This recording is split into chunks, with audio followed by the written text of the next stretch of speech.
Welcome to the Grand Prix of Italy. As you can see, we're not at the Maggiora circuit just yet. We're about 100 kilometers south in a region called Asti, and it's famous for one thing. It's grapes.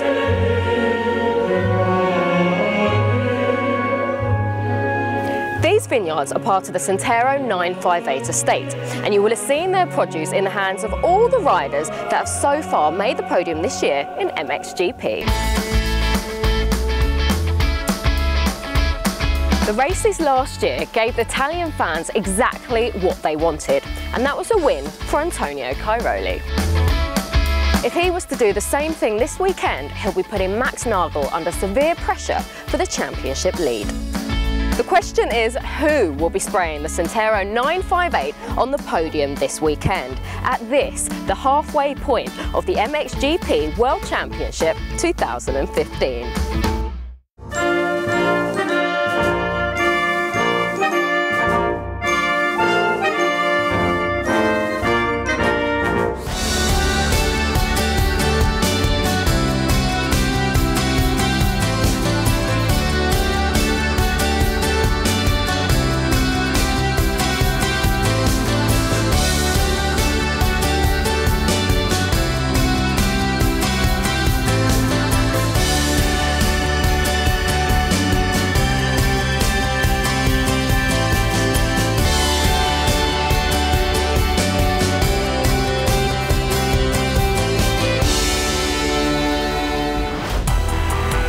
Jeremy van Oorbeek, number 89, Yamaha Factory Racing Yamaha Loop. David Philippar, 19, Team DP19 Racing Yamaha.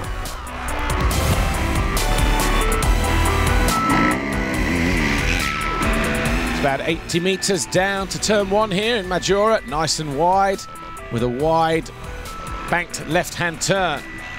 Past the Foxhole shot line, no rollers this year, straight into turn two. A 180 right-hander, starts to turn uphill here through turn three. Sometimes we get a bottleneck through there. And then this hill longer and steeper than it looks, ending with that step up into turn four. The 180 left, dropping down past the swimming pool, under the Monster Energy banner, down one of the longest hills on the Grand Prix circuit. Bottom of the hill, turn a tight right, and then halfway up the hill we have this horseshoe left-hand turn. Again, steeper than it looks from that angle. Dropping down into the right-hander. And then we go back up the other side over O'Mara's Leap. The tabletop on the left-hander. Then we disappear over the other side of the mountain through turn 9, the right-hander here. And then a slight rhythm section through here. A double-double combination. Dropping down over the first of the Monster Energy tabletop jumps. And then up into this left-hander. Then we start to fall away quite steeply through this off-cambered left-hand turn.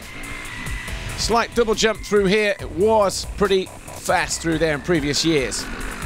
But the rider's having to brake hard for that left-hander. Another jump coming out of there into the right. And then over the tabletop jump here on the corner. Real short, real sharp as well. You don't want to over-jump that. Dropping down over a floater, and then we have the step down, and then stepping up on the other side into the main spectator area. The bank left-hander leads the riders downhill, over a step down, under the Ippon banner, over a scrub jump of sorts, past pit lane, long straight about 100 metres or so, and then we hit the final turn, the Monster Energy finish jump just here, and then it's right-left back onto the start straight to complete the lap here in Maggiora Park.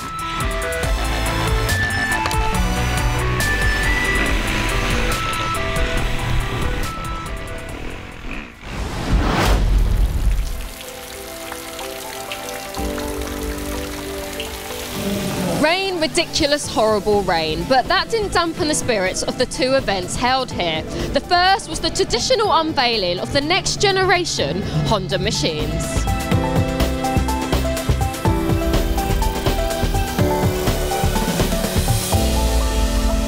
The CRF 450 and CRF 250 bikes will stay largely unchanged for 2016, but will both benefit from improved suspension, while the 250 will get a welcome boost in the top-end power.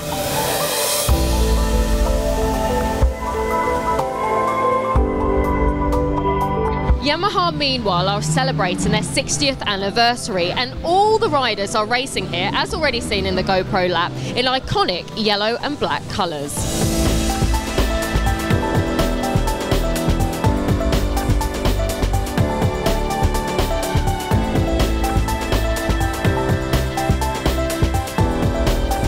One man whose team is right at the beginning is Clement Gertcher, the 2013 MX3 World Champion, going it alone this year with his new 62 Motorsports Husqvarna team.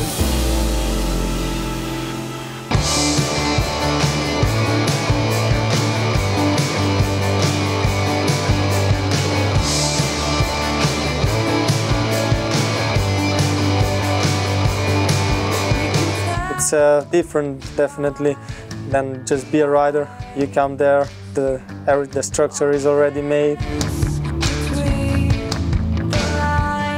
Maybe that's a small thing in the back of my mind, that I'm looking more where I will be parked, how I will organize the things, is everything clean, it's the bikes, if the bikes are good, you know. After that, normally I go to arrange the paperwork, so to get some tickets for the sponsors or the people who are helping me. I go with the mechanic, or at least check if the technical control it went well. I discuss about the suspension with the guys, if we can do some improvements. And normally the Friday is the thing that it has to be renewed or make some changes. I like to walk the track, so I see if there is any difference. Normally I have ridden all the tracks in the GP, so after that it's just like a little bit relaxing and preparing more the mental thing for the Saturday and Sunday. I have a few ups and downs in my career, and I know how much important is the team to bring the rider back to the level when you maybe belong, or you feel that you belong. That in my mind it starts why I don't do maybe my own small team, the structure and to build it. It's also the plan for my future. Then I get a really good feedback from my sponsors, especially Husqvarna and Inoteram.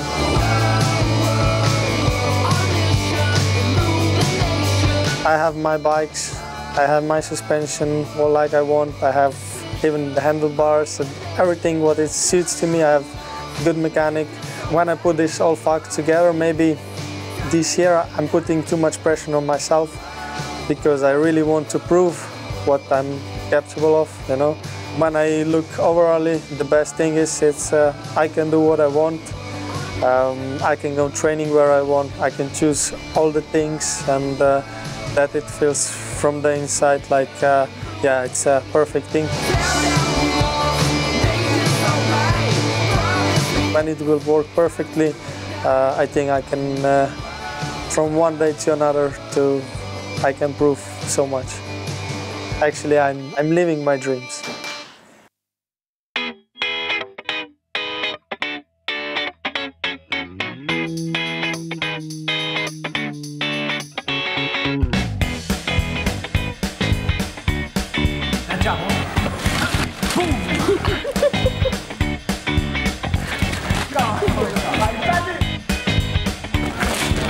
The motocross circuit of Maggiora nestles in the shadows of the traditional town of the same name, and I'm here to catch up with the TM Factory Racing team. And one man I really didn't expect to see racing here is David Guarneri. David, you're here. Yes, you know, I really wanted to be here. It was a difficult time for me the past 2 months, and I had to be crashed. The last one was in England, but you know, always to be here in Italian GP in Maggiora is good, especially for me. We had Italian team, Italian bikes, Italian riders, and that is important to be here. And with the TM Factory Racing team, there's that almost David and Goliath feel to it. You've got a smaller team battling the bigger motocross manufacturers. Do you feel like that in the team? They put so many hours and effort to do what they do. Probably they don't have the same budget, but they have maybe more passion, and for sure that I feel it in the team. I want also the crew and all the people and all the fans know about it, because it's really important. I understood, especially last year when I first came to the factory, that was important things to understand and to show to everybody. Then the passion is first. Thanks, Davide. I'm now going to chat to your team boss, Marco Ricciardi, and MX2 rider of the team, Samuele Bernardini. Hi, guys. Hi. How are you? Fine, thanks. And you? I'm very well, thanks. Marco, the team's changed to one MXGP rider and one MX2 rider now, and the factory team is fully in-house, isn't it? So there's a lot of changes. Yeah, it's good for us, because finally also for me it's possible to have the motocross team in the house, no? Because it's too easy, no? Follow our special parts, prototype bike, and have everything inside. And part of that team is Samuele, who's the MX2 rider, and he actually won the EMX 300 with the team last year, so you must really believe in him for this year. Yeah, for sure. We have a trust in Samuele, because we think that Samuele is the best young talent, Italian young talent in this moment, and we want that our relationship continues, no? And then it's possible improve the speed, improve his talent, and unfortunately we start the season in not very good way, because Samuele in February have a little injury in his knee. Now we start another time to do a race, and then I think it's possible for Samuele to finish the season in the top 10, and we hope it's possible to continue also for next year, and then for sure we try for stay in the top 5. So a home race which brings expectations and pressure for the TM Racing factory team. It's crunch time. MXGP Race 1. For Tony Cairoli, just making it to the race was a big enough challenge after crashing out of qualification, picking up an arm injury that would leave him doubtful for Sunday's main races. A trip to the hospital revealed no broken bones, and the tough Sicilian decided to line up for race 1 to not disappoint the home fans. Max Nagel was the winner of the qualifying race. Van Hoorbeek was second, Simpson third, Bobrashev and Koldenhoff rounded out the top 5. Roman Fevre had a couple of moments, but he was determined to make up for that. Those steely blue eyes letting us know exactly how he felt as he lined up on the start. The gate drops though, and all eyes on Tony Cairoli, who rocketed out of the start on his Red Bull KTM. He looked to pull the foxhole shot, but he ran wide on the exit, allowing David Philipparts to go through. A mudbath is what lay ahead of the riders. Max Nagel, the championship leader, fell on the first lap. He came in for running repairs and coolly rejoined the race as Roman Fevre slid his way up the inside of David Philipparts, the hometown hero, to get himself into the lead. Cairoli was well positioned in third, but would eventually find himself coming under pressure from Jeremy Van Hoorbeek as the rest of the riders struggled in the tough, slippery conditions. Cairoli putting in a champion's ride. Strybos found his way past Lupino at the top of one of the hills as he charged through, and Jeremy Van Hoorbeek found his way past Tony Cairoli. So too did Todd Waters and Alessandro Lupino up the very next hill. Cairoli languishing down in 6th place, but it was still a gallant effort from the 8-time world champion as Roman Fevre pulled clear of his rivals. David Philipparts was having a great time in 2nd position, and Hoorbeek was 3rd, making it a 1-2-3 for Yamaha as Simpson scythed his way into 6th. It was all about Roman Fevre. A big whip for the crowd, and it was back-to-back wins for the Yamaha factory ace, winning here in race 1.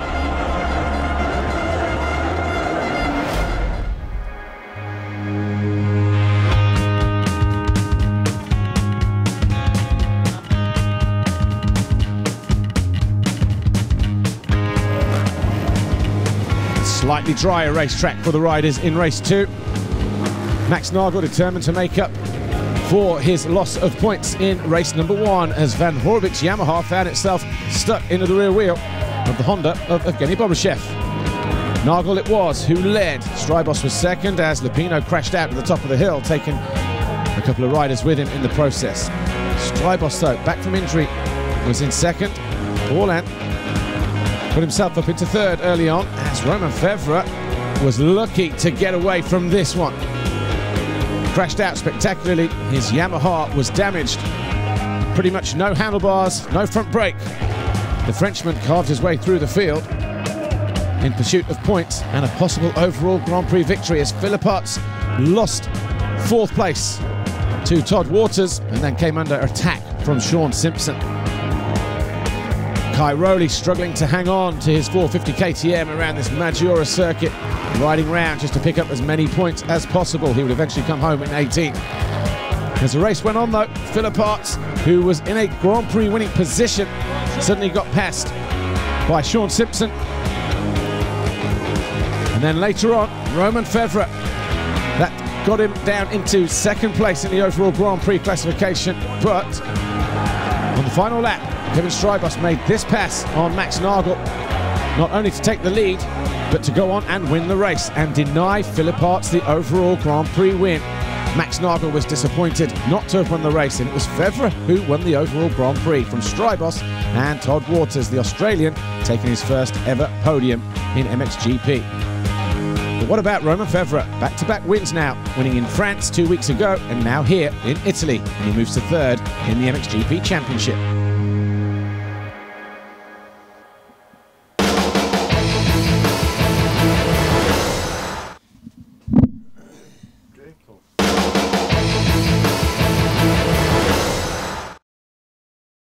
Welcome back to Italy. The Italian Grand Prix is one that inspires occasional lunacy from the fans and acts as an outlet to their genetic addiction to motocross. This creates a unique atmosphere in the paddock amongst the fans and the Italian teams. One team that's here year in and year out is the JK Racing Yamaha team. They've run some huge names in the past, including Josh Coppins, and even won a race in Lirop in 2013 with Sean Simpson. This year they are focusing on youth, developing young and Italian talent.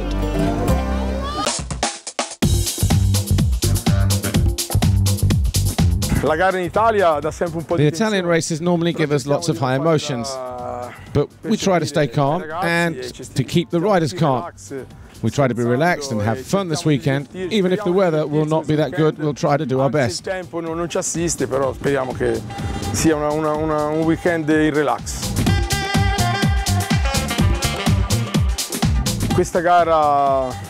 this race, we'll have the debut of our European rider, Manuel Jacopi.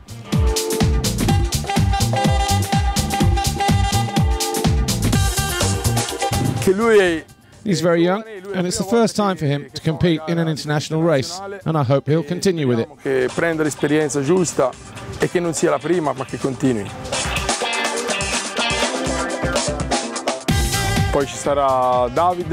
Then we have David Bianchi, and he'll compete in the European races. He's very good in the starts, but then he needs to improve his stamina in the races. Then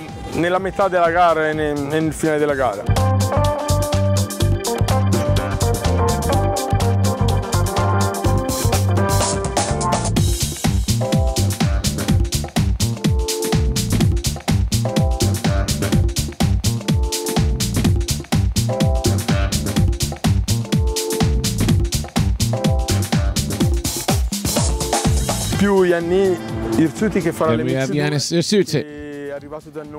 He's French, he's very good in Supercross, but he needs some more experience here in motocross. Per il Supercross è fortissimo e anche lui ha bisogno nell'outdoor di prendere un po' di esperienza.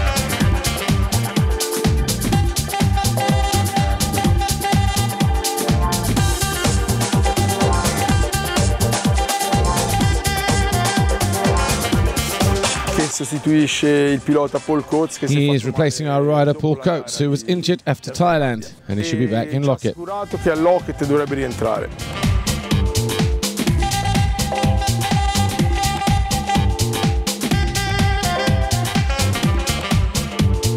cerco di dargli un po' della mia Our team has been competing in the World Championship for 15 years, and we can teach them a lot from our experience.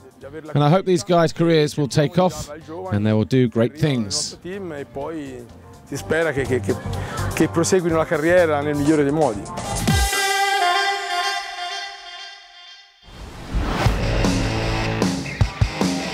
Race mode really starts in the morning.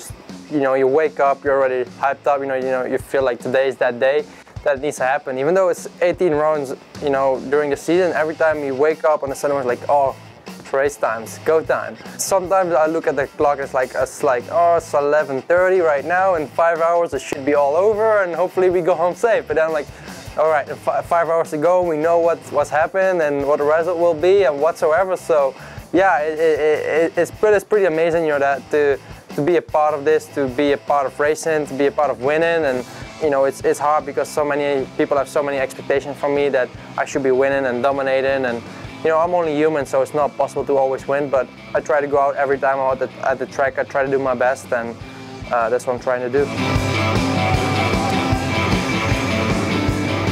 Jeffrey Hurlings was looking for the perfect start in race 1 on a mud bath of a circuit here in Maggiora, but it was the 59 of Alexander Tonkov who pulled the foxhole shot. Behind him there was carnage as riders' bikes' bodies were strewn all over the hillside circuit in the early stages of the race. Tonkov, though, heading up the rest of the field that included the second place rider of Tixier as Julian Lieber tried unsuccessfully to find his way past Jeffrey Hurlings as they battled for 6th place. Tixier was second, Geiser was third, Paul Jonas started outside the top 20, eventually fell back to 33rd before getting himself back up the leaderboard. Grulyakov was having a good ride on his JTEC Honda, coming home in 9th place, and for a while was ahead of Jeffrey Hurlings as riders came in, changing goggles. More riders were strewn all over the circuit. Jet skis were more appropriate at times with the amount of rain that had fallen. In the closing stages, Jeffrey Hurlings came under pressure from Seva Grulyakov, but the threat never materialised, and Hurlings was able to come home in 6th as Golovkin, picking himself up, was knocked back down to earth again. Tixier did a great job of holding on to 2nd, and the cleanest man on the track was 59 Alexander Tonkov, who came home to take his first ever win in MX2. Geiser was 3rd.